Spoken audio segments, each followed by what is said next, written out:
to the headline of the morning, though, the headline in all of sports. It's why we have Brian Windhorst back with us. And Windy, you just told us what's going to happen to the Jazz and the Thunder. What's next for the rest of the NBA after word Wednesday night that the season has been suspended? Well, Randy, the players, coaches, and staff members in the league last night were shaken. As I reached out to people across the league, they were striving to get tests. They were not prepared for this. They were not prepared for it to enter their lives so quickly. So they have to do what's most important, which is take care of their players and staff. Get them testing, find out if anybody else has the issue, and deal with it. And then I think there has to be a plan, and I think it was tremendous for Mark Cuban to be the voice of the league last night, to be an owner and a billionaire, to come out and say that there needs to be plans in place for the arena workers. I thought that was incredible leadership. And there's opportunities going to be more for leadership in pro sports in the short-term future. But the NBA's got to make sure their players are taken care of, and that's what's happening today and over the next couple of days. It's a tremendous point about Cuban because, listen, this is a peer group, right, of which we can only hope to aspire. But when you have someone out in front put that out there, hopefully other owners follow suit. So back to the fans here. How long can fans realistically expect this league-wide suspension in play to last? Yeah, the best thing I can say is I don't know. But what I will say is if we look to what happened in China, and I know that it's not apples to apples and it's different, but it's what we have. The Chinese Basketball Association in China, they really felt these effects in January.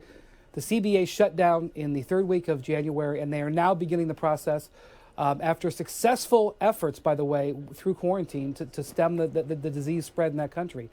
About 8 to 10 weeks later, they're getting ready to play again at the beginning of April.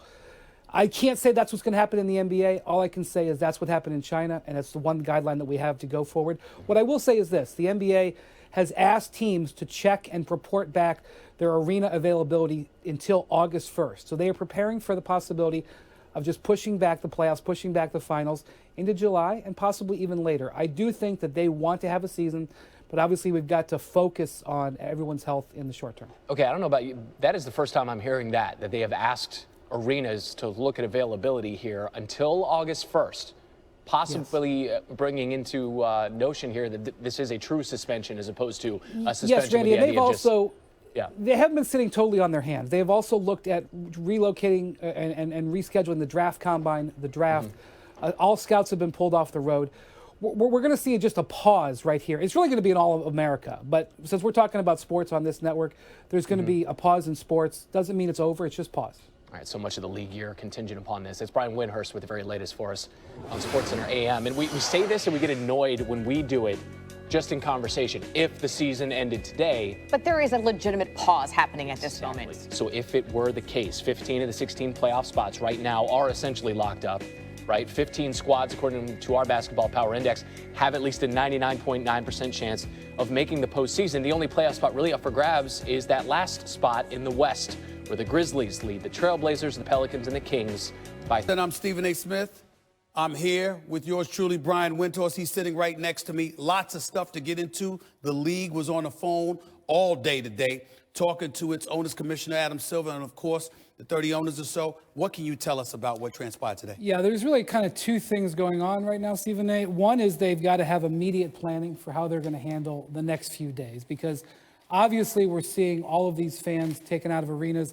Fans are going to be taken out of NBA arenas very soon, all across the board. If they don't make the decision is going to get made for them. They're aware of that. The second thing is long-term planning. Taking a look at arena schedules, talking with team officials, and seeing what the feasibility is of potentially delaying the season, leaving that open as an option that they research. Let's bring in our ultimate insider, Adrian Wojnarowski, NBA insider. Talk to us. You've been working the phones all day. You've been all over this story, Woj. Talk to us about what you've learned. You just tweeted something a few minutes ago. That's right, Stephen, Brian. The greater consensus right now among NBA teams is to continue playing the season, but without fans in arenas. The league is going to make a decision by Thursday, by tomorrow, on next steps. But there's a push in this league right now to continue the season without fans in the arena. Another consideration on that owner's call with the league today, I'm told, was the idea of taking a hiatus, stepping back from the season, postponing games, potentially canceling regular season games But right now, there's a greater push, a much greater push, I'm told, with the league in continuing to play games, but do it without fans in the arena. And one thing that I know the league office, certainly teams all want, they don't want lost games, and they want to try to keep these games on television. I know that you talked about there's a stronger push to just not have fans in there, Woj, but how strong, if you can tell us at all, is the push, at least by some of the owners, to actually postpone or cancel some of these games? Well, I think it's everyone's preference to keep playing, but I think it's been part of the conversation. They have talked about everything from moving games from one arena in a city to the away arena based on the schedule of a night's games, even looking at games at neutral sites, maybe even in non-NBA cities. But right now, the push is to continue playing games with the current schedule we have in arenas that are going to be empty, following the lead of what the NCAA did with the college basketball tournaments today, which is to play them for the foreseeable future in empty arenas. But the league office, Adam Silver ultimately is going to decide that, I'm told, by tomorrow. They have to get moving in a direction here. And certainly the consensus, again, that I'm told, along with Zach Lowe, is to continue playing the games without fans. Wendy, let's get back to you here. What do you think ultimately will happen here? Because even though there are no cases of NBA players having contracted the virus, in the same breath, there's got to be obviously a very palpable fear of that. What do you think leads to them ultimately making this decision and just sticking with one decision over the other? If Woj says that the owner's consensus is to keep playing, he's right. Woj is always right. I'm just going to tell you, I'm looking at what happened in China and I'm looking at what happened in Italy.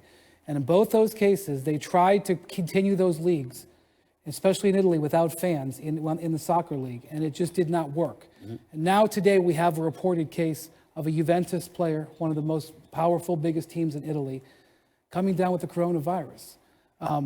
I think that eventually you're going to see the leagues have to suspend. That's my opinion. Mm-hmm.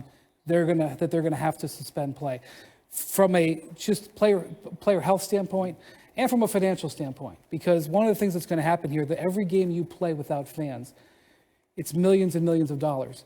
And in the playoffs, where ticket revenue is a vital part of the NBA's revenue pie, it's going to be probably between $100 and $200 million lost if they play playoff games without it.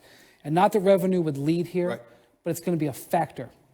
Woj, Adam Silver is the commissioner of the National Basketball Association. Do you anticipate him making this call or ultimately putting it to a vote? I know he had conversations with league owners, but is this going to simply come down to the commissioner making a call, or is he going to look for the owners to vote on it? What can you tell us about that?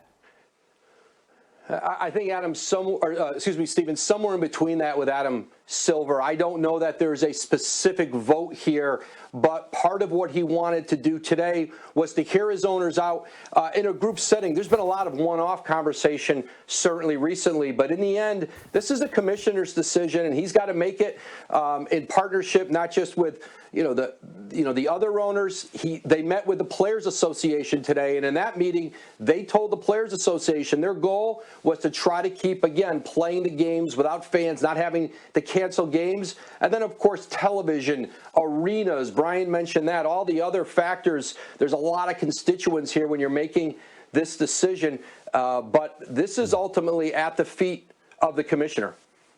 Woj and Wendy, they'll be with us throughout the show. Don't go anywhere. Here's more reaction from around the NBA today, starting with Giannis Antetokounmpo. Obviously, this is the NBA, and we're paid to play games. Now having fans is going to be tough, because everybody that play basketball, they play for the fans, they play for, energy, the atmosphere.